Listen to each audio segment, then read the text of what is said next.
Hi friends, Deepa Delhi ഡയറിയുടെ പുതിയ വീഡിയോയിലോട്ട് എല്ലാവർക്കും സ്വാഗതമുണ്ട്. ഇവിടെ ഞാനിന്ന് കറുത്ത കടല ഉപയോഗിച്ച് എങ്ങനെ ഒരു ഡ്രൈ റോസ്റ്റ് ഉണ്ടാക്കാൻ നോക്കാം. അതിനായി 1.5 കപ്പോളം കടലയെടുത്ത് നല്ലതുപോലെ 3-4 തവണ കഴുകിയെടുക്കുന്നുണ്ട്. ഇനി നമുക്ക് അതിലോട്ട് ആവശ്യത്തിന് വെള്ളം ഒഴിച്ച് ഓവർനൈറ്റ് സോക്ക് ചെയ്ത് വെക്കാം.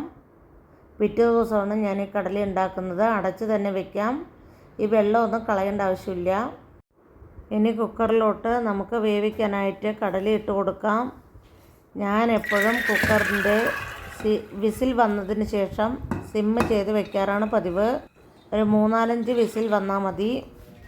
കടല വേവാൻ ആവശ്യമുള്ള വെള്ളം ഒഴിച്ച് കൊടുക്കാം. ഇനി ഗ്യാസ് ഓൺ ചെയ്ത് വേവിച്ചെടുക്കാം. കടല റോസ്റ്റ് ഉണ്ടാക്കാനായിട്ട് നമുക്കിനി ആവശ്യം 2 ഉള്ളിയും 2 തക്കാളിയും 5-8 വെളുത്തുള്ളി അല്ലിയും അതുപോലെ ഒരു തുണ്ട് ഇഞ്ചിയുമാണ്. കരുവേപ്പിൻ്റെ ഇല ഉണ്ടെങ്കിൽ കരുവേപ്പിൻ്റെ ഇലയും ചേർക്കാവുന്നതാണ്.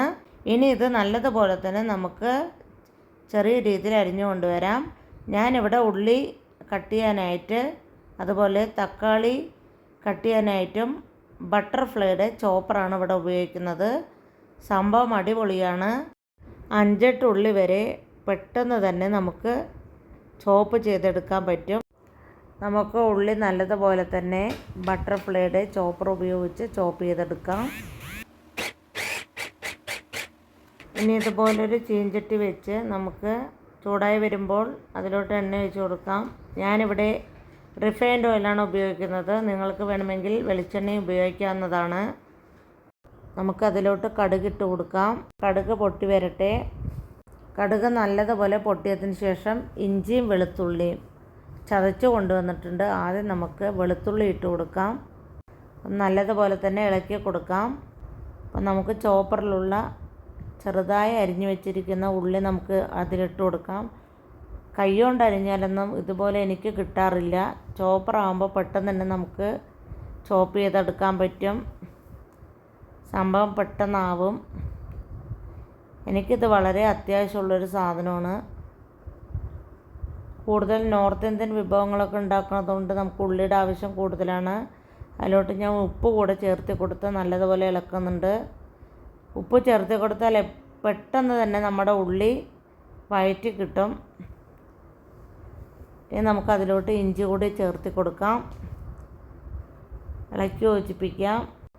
നല്ലതുപോലെ ഗോൾഡൻ ബ്രൗണായി വരട്ടെ.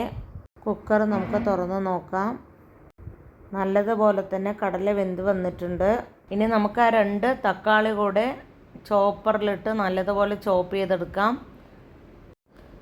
അപ്പോഴേക്കും നമ്മുടെ ഉള്ളിയൊക്കെ നല്ലതുപോലെ തന്നെ വഴറ്റി വന്നിട്ടുണ്ട്. ഗോൾഡൻ ബ്രൗൺ ആയി. ഇനി പൊടികൾ ചേർത്ത് കൊടുക്കുക. ആദ്യം ഞാനിവിടെ മല്ലിപ്പൊടിയാണ് ചേർക്കുന്നത്. 2 സ്പൂണോളം മല്ലിപ്പൊടി ചേർത്തിട്ടുണ്ട്.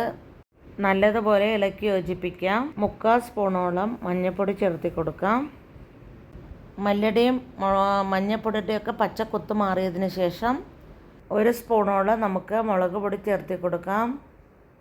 നല്ലതുപോലെ തന്നെ ഇളക്കി യോജിപ്പിക്കാം. അതിനുശേഷം ചോപ്പ് ചെയ്ത് വെച്ചിരിക്കുന്ന തക്കാളി കൂടെ അതിലോട്ട് ഇട്ട് കൊടുക്കാം. നല്ലതുപോലെ ഇളക്കി യോജിപ്പിക്കാം. ഒരു അടപ്പ് ഉപയോഗിച്ച് അടച്ച് വെച്ച് തന്നെ നമുക്ക് തക്കാളി നല്ലതുപോലെ വേവിച്ചെടുക്കാം. എണ്ണ തെളിഞ്ഞു വരുന്നത് വരെ 3-4 മിനിറ്റിന് ശേഷം നമുക്ക് അടപ്പ് തുറന്ന് നോക്കാം. ഉള്ളിയും തക്കാളിയും ഒക്കെ നല്ലതുപോലെ വഴറ്റി വന്നിട്ടുണ്ട്. ഇനി നമുക്ക് 1 സ്പൂണോളം ഗരം മസാല ചേർത്തി കൊടുക്കാം. ഇതിൽ കുരുമുളകും ഉണ്ട്. അതുകൊണ്ട് തന്നെയാണ് ഞാൻ മുളക് പൊടി ഇവിടെ കുറവ് ചേർത്തി കൊടുത്തത്. ഗരം മസാല ഇട്ടതിന് ശേഷം നല്ലതുപോലെ ഇളക്കി യോജിപ്പിക്കാം. ഇനി നമുക്ക് കുക്കറിൽ വേവിച്ച് വെച്ചിരിക്കുന്ന കടല ഇതിലോട്ട് ഇട്ട് കൊടുക്കാം. ഇനി കടലയ്ക്ക് ആവശ്യമുള്ള ഉപ്പ് കൂടെ നമുക്ക് ചേർത്തി കൊടുക്കാം.